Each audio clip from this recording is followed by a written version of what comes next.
नमस्कार दोस्तों, मैं शैलेंद्र कुमार अपने YouTube channel SKR tech support Jaunpur में आप सभी का स्वागत करता हूं। दोस्तों, आप लोग कैसे हैं?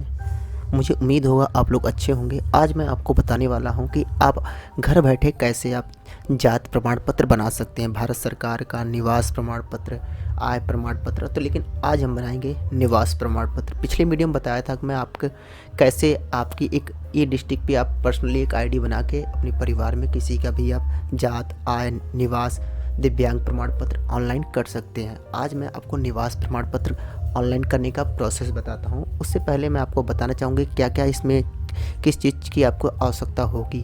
इसमें आपको आधार नंबर होना चाहिए, आधार में रजिस्टर्ड मोबाइल नंबर होना चाहिए, जिससे हम आधार नंबर एंटर करेंगे तो OTP जो है आधार के रजिस्टर्ड मोबाइल नंबर पे जाएगा, वहाँ पे एंटर करना पड़ेगा हमें।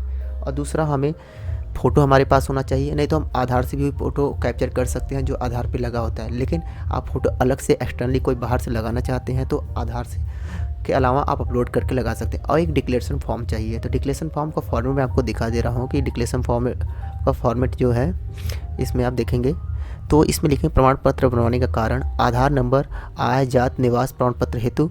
अब यहाँ पे नाम, फिर पुत्र, पुत्री, माता, जो भी है, उपजाति, निवास, थाना, तहसील, और ऊपर आधार नंबर। और उसके बाद इसे घोषणा करते हैं कि आवेदन में पत्र दिए गए विवरण तथ्य मेरी जानकारी में शुद्ध एवं सत्य है, मिथ्या वितरण के तीन परिणाम में भली भांति अवगत हूँ। यदि आवेदन पत्र में दिए गए कोई भी तथ्य मिथ्य पाए जाते हैं मेरे विरुद्ध 1960 धारा की प्रभावित किसी भी अन्य विधि के अंतर्गत अभियोजन का दंड के लिए स्वयं उत्तरदायी होंगी।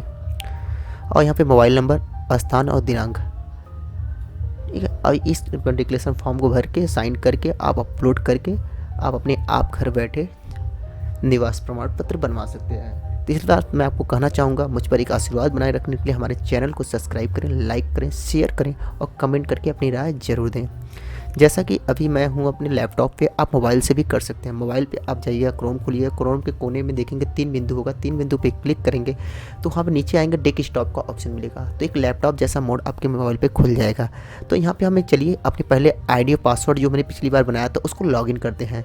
तो लॉगिन करने के लिए यहाँ लॉगिन पे ऑप्शन पे ई डिस्ट्रिक्ट लॉगिन, इसमें सिटीजन लॉगिन पे क्लिक करना है। यूजर आईडी पासवर्ड इंटर करने के बाद हमने सुरक्षा कोड भी इंटर कर लिया है। अब उसके बाद सबमिट पे क्लिक करते हैं। हमारी आईडी लॉगिन हो चुकी है। यहाँ पे आप देखेंगे आवेदन पत्र प्रमाण पत्र सेवा, तो जाति प्रमाण पत्र हिंदी में। तो हमें यहाँ पे जो हमें बनाना है निवास प्रमाण पत्र बनाना है। तो निवास प्रमाण पत्र जो है इस पर क्लिक करेंगे, फोर्थ ऑप्शन पे। इसमें देख सकते हैं हैसियत प्रमाण पत्र, आवेदन संशोधित, जो भी आप करना चाहते हैं पूरी कर सकते हैं। और इधर साइड में देखिए खतौनी की नकल पुनः प्रिंट करें, कुटुंब रजिस्टर्ड की नकल, आवेदन के लिए जो भी इन्फॉर्मेशन आपको चाहे कुछ भी ऑनलाइन कर सकते हैं, लेकिन व्यक्तिगत अपने परिवार के लिए आप कर सकते हैं। तो चलिए मैं अभी निवास प्रमाण पत्र ऑनलाइन करता हूँ। इस पर क्लिक करते हैं। क्लिक करने के बाद यहाँ पे मैं आधार नंबर एंटर करता हूँ और उसके बाद इस कैप्चा को फिल करूँगा और उसके बाद सबमिट पे क्लिक करूँगा।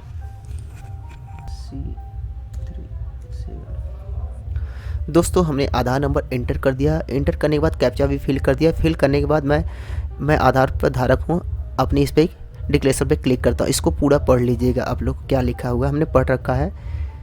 चलिए इस पर मैं क्लिक करके बाद इसे सबमिट करता हूँ। सबमिट करने के बाद यहाँ पे दिखा रहा है कि आपके रजिस्टर्ड मोबाइल नंबर पे OTP गया हुआ। तो चलिए हम देखते हैं क्या OTP गया हुआ है। OTP एंटर करने के बाद हम सबमिट करते हैं। अब हमारे सामने एक पूरा फॉर्म खुल के आ चुका है। जो आपका डाटा था आधार कार्ड से, उसने कुछ डाटा को नाम को यहाँ पे कैप्चर कर लिया है। कैप्चर करने के बाद आप देखेंगे तो आप यहाँ पे पूरे फॉर्म को फिलअप करेंगे। तो चलिए इस फॉर्म को हम फिलअप करते हैं। इस फॉर्म को फिलअप करने के लिए पहले आप देखेंगे शुरू में तो निवास प्रमाण पत्र हेतु आवेदन पत्र, यहाँ पे हम ग्रामीण से हैं तो हम ग्रामीण पे क्लिक करें, नहीं तो नगरी है तो नगरी कर सकते हैं। प्रार्थी का नाम हिंदी में रिंकी चौहान इस पर लिखा हुआ है, प्रार्थी का नाम अंग्रेजी में भी लिखा हुआ है। अब यहाँ पे है पिता पति संरक्षक का नाम, तो हम यहाँ पे इनके पति का नाम लिखेंगे। तो यहाँ पे हम पति का नाम इनके लिखते हैं। जो दोस्तों मैं पूरा इन्फॉर्मेशन को इसको फिल करता हूँ। यहाँ पे जन्म तिथि भी दिया हुआ है इनके आधार के अनुसार, जन्म स्थान यहाँ पे आप लिखेंगे, उसके बाद मकान नंबर लिखेंगे, मोहल्ला आपका जो भी है वो लिखेंगे, तहसील चॉइस करेंगे और आप यहाँ पे थाना चॉइस करेंगे और ग्राम चॉइस करेंगे और उसके बाद मोबाइल नंबर एंटर करेंगे और यहाँ से निवास की अवधि जो है तो यहाँ पे निवास की अवधि को भी आप लिखेंगे। तो चलिए इतनी इन्फॉर्मेशन मैं फिल कर लेता हूँ, उसके बाद आगे आपको दिखाता हूँ। दोस्तों इतने इन्फॉर्मेशन हमने भर लिया हुआ है। अब यहाँ पे डेट ऑफ बर्थ मैंने आपको बताया था भर लिया था और जन्म स्थान कहाँ है, जौनपुर उत्तर प्रदेश, और इनका मकान नंबर नहीं है और हमने जो इनका एड्रेस था इसमें पूरा एंटर कर लिया है और इसके बाद यहाँ पे जनपद जौनपुर, तहसील जो है हमारा वो एंटर कर लिया है, थाना हमारा जो है वो भी एंटर कर लिया है और हमारा ग्राम जो है यहाँ पे डाटा पे है शो है उसे हमने कर लिया है। उसके बाद हमने यहाँ पे मोबाइल नंबर एंटर कर लिया। अब इसने पूछा निवास की अवधि, तो जन्म से या वर्ष भर से, तो अभी हम यहाँ पे वर्ष भर से दिखाते हैं। और इसमें पूछा गया है प्रमाण पत्र बनवाने की आवश्यकता। तो यहाँ पे आप प्रमाण पत्र बनवाने की आवश्यकता किस प्रकार से आपकी पड़ी है उसे आप डाल सकते हैं और क्या इससे पूर्व निवास प्रमाण पत्र आपने जारी हुआ है, तो यहाँ पे लिखा हुआ नहीं, तो हम इसे करते हैं हाँ हमारा जारी हुआ है। अब यहाँ पे हमें मांगेगा कि निवास प्रमाण पत्र नंबर क्या है, तो हम इस निवास प्रमाण पत्र का नंबर एंटर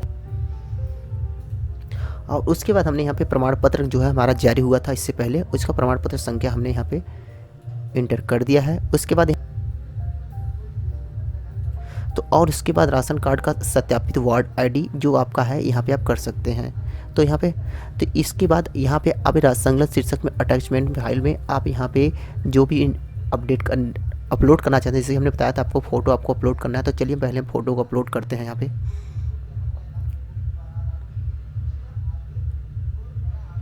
अब यहाँ से हम लेते हैं फ़ोटो।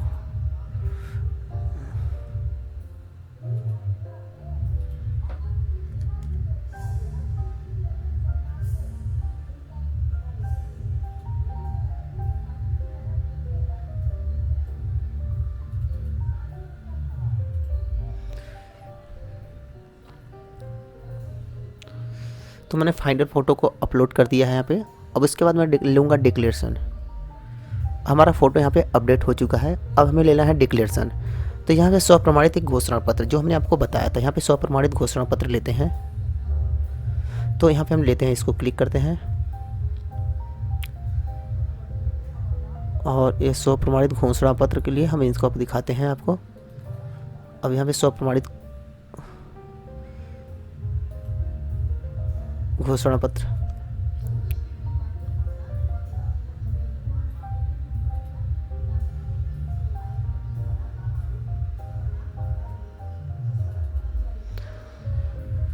और स्वप्रमाणित हमने घोषणा पत्र को भी अपलोड कर दिया है।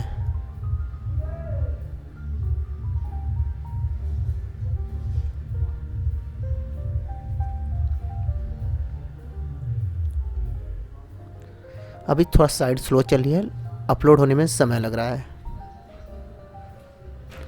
अब यहाँ पे हमने 2 दस्तावेज सब यहाँ पे अपलोड कर दिया, फ़ोटो, स्वप्रमाणित घोषणा पत्र, और उसके बाद एक बार हम इसको क्रॉस चेक करेंगे। आप इसे क्रॉस चेक कर सकते हैं, जो इन्फॉर्मेशन आपने यहाँ पे फिल किया हुआ है इसको एक बार चेक कर लीजिएगा। मैं आपको शुरू से बताता हूँ कि चौहान आपका जो भी इन्फॉर्मेशन आप देख सकते हैं, मैंने जो भी इन्फॉर्मेशन फिलअप किया हुआ है आप इस फॉर्म को फिलअप करके और उसके बाद दर्ज करने पर क्लिक करेंगे तो हमारा जो भी इन्फॉर्मेशन हमने फिल किया था ये पूरा इन्फॉर्मेशन यहाँ पे ये आ चुका है। आप देखेंगे ये पूरा एप्लीकेशन नंबर यहाँ पे आ चुका है और यहाँ पे हमने जो भी दस्तावेज यहाँ पे दिए हुए हैं ये हमें यहाँ पे दिखाएगा और यहाँ पे टोटल इन्फॉर्मेशन जो है यहाँ पे दिखा रहा है। आप इसको एक बार चेक कर लीजिए। चेक करने के बाद आप इसके बाद इसको प्रिंट कर सकते हैं और इसके बाद यहाँ पे नीचे दिया हुआ है सेवा शुल्क भुगतान के लिए, यहाँ क्लिक करने। तो यहाँ पे हम सेवा शुल्क भुगतान के लिए क्लिक करते हैं। यहाँ पे अभी ऑटोमेटिक रिडायरेक्ट होगा पेमेंट गेटवे पे। अब यहाँ पे आप देखिए यूपीआई के माध्यम से पेमेंट कर सकते हैं और आप क्यूआर कोड से करना चाहते हैं पेमेंट, यहाँ पे यूपीआई आईडी डाल के पेमेंट कर सकते हैं। चलिए हम पेमेंट को करते हैं। यूपीआई आईडी डालने के बाद हमने मेक पेमेंट पे क्लिक किया। अब जैसे कि हमारे गूगल पे ये जा चुका है। अब इसको कंफर्म करने के लिए हमें 5 मिनट का समय दिया गया है। इस पर हम देखते हैं एक बार। यहाँ वहाँ से हमने पेमेंट का कंफर्म किया। कंफर्म करने के बाद यहाँ पे लिख के आया click here to close the window. तो अभी हम इस पर क्लिक करने के बाद अब यहाँ पे हम आते हैं। अब हम पेमेंट को कंफर्मेशन करने के लिए हम यहाँ पे सेवा शुल्क भुगतान पे क्लिक करते हैं। तो इस पर हम क्लिक किए। क्लिक करने के बाद दे रहा है एप्लीकेशन नंबर, तो हम सबने एप्लीकेशन नंबर कॉपी कर लिया था, यहाँ पे पेस्ट करते हैं। तो अभी मैं दिखा देता हूँ कि एप्लीकेशन आपको कहाँ पे है। एक बार आप एप्लीकेशन को कैसे निकाल सकते हैं। आवेदन सूची में जाएंगे। आवेदन सूची में जाने के बाद यहाँ पे देखेंगे ये एप्लीकेशन नंबर है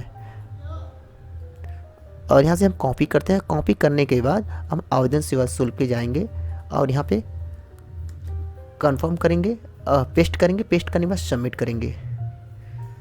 सबमिट करने के बाद पेमेंट जो है सुरक्षित करें। आप देखेंगे तो हमारा जो पेमेंट है ये सफलतापूर्वक सक्सेसफुल हो चुका है। अब इन्फॉर्मेशन आप देख सकते हैं, ये हमारा जो है अब यहाँ पे जो पेमेंट लगा था, मैंने आपको बताया था कि 15 रुपये का जो सेवा शुल्क है यहाँ पे लगा था। और ये 15 रुपये में आप निवास प्रमाण पत्र बना सकते हैं। ये डिलीवर्ड हो जाएगा आपके घर पे। अब इसका प्रिंट हम ले लेते हैं। दोस्तों, हमने पेमेंट को जैसे ही कंफर्म किया, कंफर्म करने के बाद आप देखेंगे कि जो हमारा जो कुल लंबित आवेदन है इस पर हम जाएंगे, क्लिक करेंगे। तो यहाँ पे जो हमें दिख रहा था नॉट लिख के आ रहा था, यहाँ पे लिख के आ रहा है applied and forward to concern officer. 5/3/2025 को ये चला गया है। अभी 2 से 3 दिन, ये 24 घंटे में भी आ जाता है। तो देखिएगा अब कितना समय लगता है। 2 से 3 दिन मैक्सिमम है।